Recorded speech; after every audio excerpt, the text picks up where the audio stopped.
Spinal Tap 2, The End Continues, was over for me at the very beginning of this film. Now, before I get into this, please don't forget to hit the like button, comment on this video, share this video, and if you still haven't, please subscribe to this channel and hit the notification bell for updates.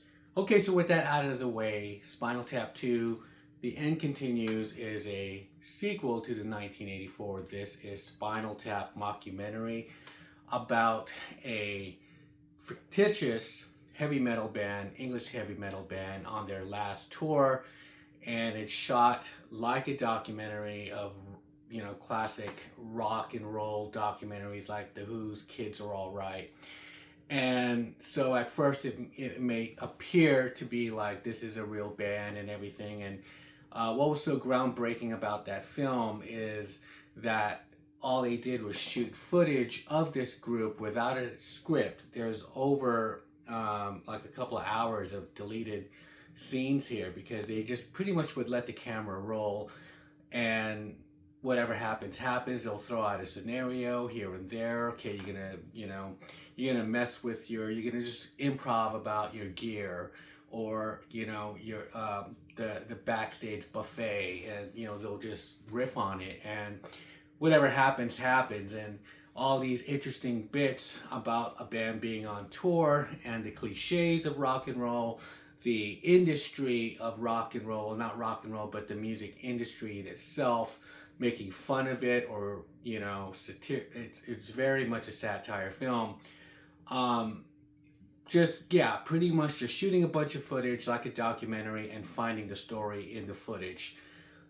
That's what made this film, This Is Spinal Tap, great. And of course, the music was funny, right? The songs, and they had this misogynist kind of way about them, degrading women or objectifying women. And so this was another key factor of why I think it doesn't work in the new movie, is because when doing a sequel for at least something of a comedy nature, like say Blazing Saddles or this film, This Is Spinal Tap, and to bring it into the 21st century, it's never going to be as good as the original, because the original seems like there was no rules, or you know what I mean. And when they're trying to be more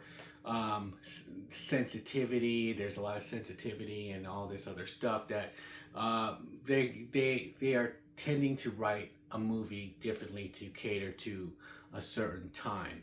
And so when you're dealing with a band like Spinal Tap, or like Blazing Saddles, for example, it's not going to be the same. And I think that's what would fail just to begin with. And there was no new songs in the new film, and there was no new adventures to put the band in, because it seems like everything as part of rock and roll is concerned as a band, the cliches and everything was kind of said so in the first film. So all they could do is revert to the first film. And in the beginning, they just kept on having callback after callback, and about characters you really shouldn't care about anymore, like David St. Hubbins' girlfriend, because in reality he probably would have more girlfriends after Janine, that was in the first film. Do we really care about this person or where she is now? Not really, and that's why it didn't really work as far as like a movie like Maverick, where it's many years after from the 80s, right? And there's only one character that they kept, which was Val Kilmer, because the Iceman, was very pivotal in the story of what was going on with Maverick, modern times, modern day. So in this new film, they're kind of harping back to these characters that have really nothing to do with what the story is and where they're going, and so it's pretty much a waste of time. And another thing was the cameos. That was annoying.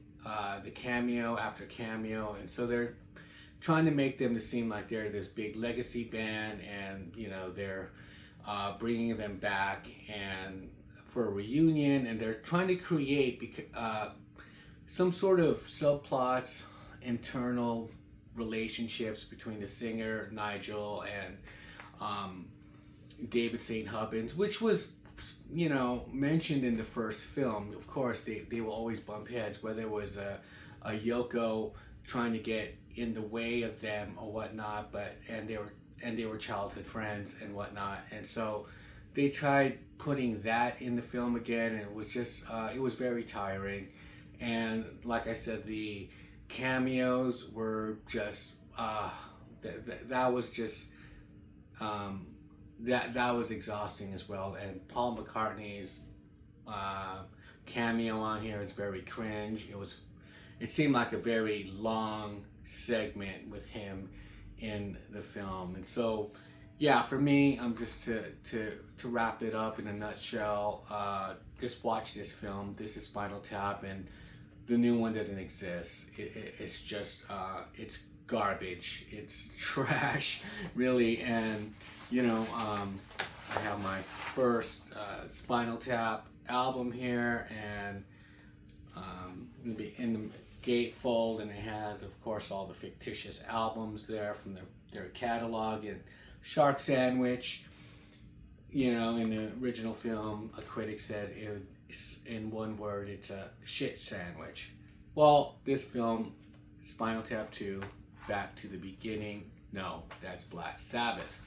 The End Continues is a shit film. So let me know in the comment section what you think of this film. Don't waste your time. That's just me. It's 88 minutes that felt like 2 hours, two and a half hours, I don't know. And with that, I'll shut up, and I'll see you guys on the next one. Bye.